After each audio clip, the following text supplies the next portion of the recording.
So hello guys, कैसे हो आप सब। तो फाइनली 3 महीने बाद मैं वीडियो फिर से बना रहा हूँ, लेकिन अब रेगुलर करने की कोशिश करूँगा। तो वीक में 2 वीडियोज़ आएंगी।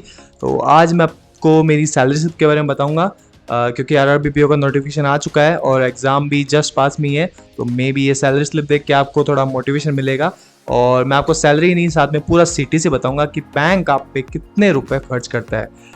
जो आप आज के टाइम में देखते होंगे, कॉस्ट टू कंपनी वाला कॉन्सेप्ट है। तो मैं उसी तरह से आपको बताने की कोशिश करूँगा। तो चलिए देखते हैं मेरी सैलरी स्लिप। सो ये रही मेरी मई मंथ की सैलरी स्लिप। इसमें आप देख सकते हैं मेरा नाम है प्रोबेशनरी ऑफिसर स्केल 1। तो बेसिक आपको पता है 36,000 होता है नॉर्मल बैंक पीओ का ज्वाइनिंग पे, एक्सक्लूडिंग SBI PO, क्योंकि वहाँ पे आपको ऑलरेडी 2-3 इंक्रीमेंट साथ में मिलती है। तो उसके बाद जो भी अलाउंसेस वगैरह है आप देख सकते हैं, स्पेशल है DA और HRA। DA आपको पता है 33% अभी रेट है, HRA 7% है, और इसको एक्चुअली बढ़ा सकते हैं, ये मैं आपको बाद में बताऊंगा। इसमें भी एक है मेथड इसका। तो ग्रॉस पे बन जाती है 58,269 रुपीज़। उसमें आपका NPS का कंट्रीब्यूशन है 4,789 रुपीज़, यूनियन की फ़ीस है 100 रुपीज़ और TDS है 500। तो आपको नेट पे मिलता है 52,880, लगभग 53,000। और इसके अलावा अगर मैं बात करूँ, ये तो आपकी वो नेट सैलरी होगी जो आपकी डायरेक्टली क्रेडिट होगी। इसके बाद मैं अगर बात करूँ तो आपको अलाउंसेस मिलते हैं। अलाउंसेस में सबसे पहले तो आपका आ जाता है मेडिकल, जो आपका ईयरली अलाउंस होता है। उसमें आपको 10,800 रुपीज़ ईयरली मिलते हैं। तो 900 रुपीज़ मंथली हो गया, तो अपन वही काउंट करते हैं मंथली अलाउंसेस। तो 900 रुपीज़ आपके वो हो गए।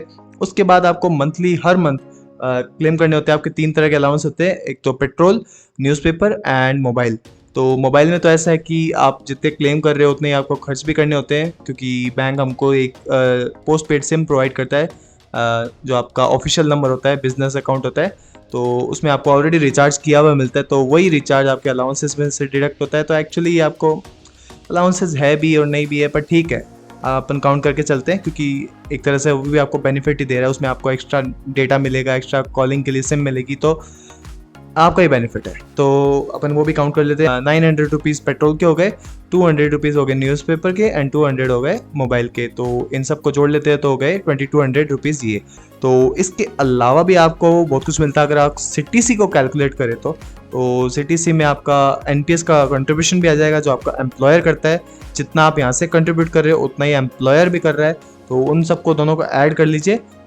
अपन इसका एम्प्लॉयर का कंट्रीब्यूशन भी जोड़ लेते हैं, तो 58,269 ये हो गए। उसके बाद आपको 2,200 रुपये वो मिलेंगे आपके अलाउंसेस मंथली। तो इन दोनों को जोड़ने के बाद हो गए 60,500 के आसपास, और 4,500 NPS का कंट्रीब्यूशन होता है एम्प्लॉयर की तरफ से। तो लगभग 65 के आपकी हो गई ग्रॉस, जो आपका CTC है। 65 के इंटू 12 कर लीजिए, कितना हो गया, 7,80,000 हो गया। तो ये है आपका RRBPO का CTC।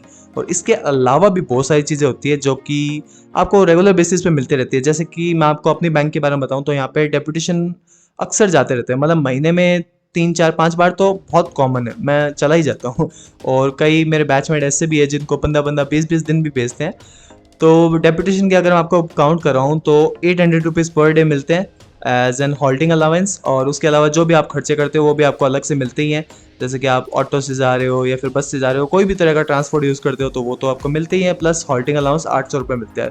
तो अपन उन सबको छोड़ देते हैं, सिर्फ हॉल्टिंग को काउंट करते हैं। अगर आप महीने में 4 दिन भी डेपुटेशन करें, जो कि बहुत ही कॉमन है मेरे हिसाब से, और इतना तो हो ही जाता है, तो 8 इंटू 4 3200 ये हो गया।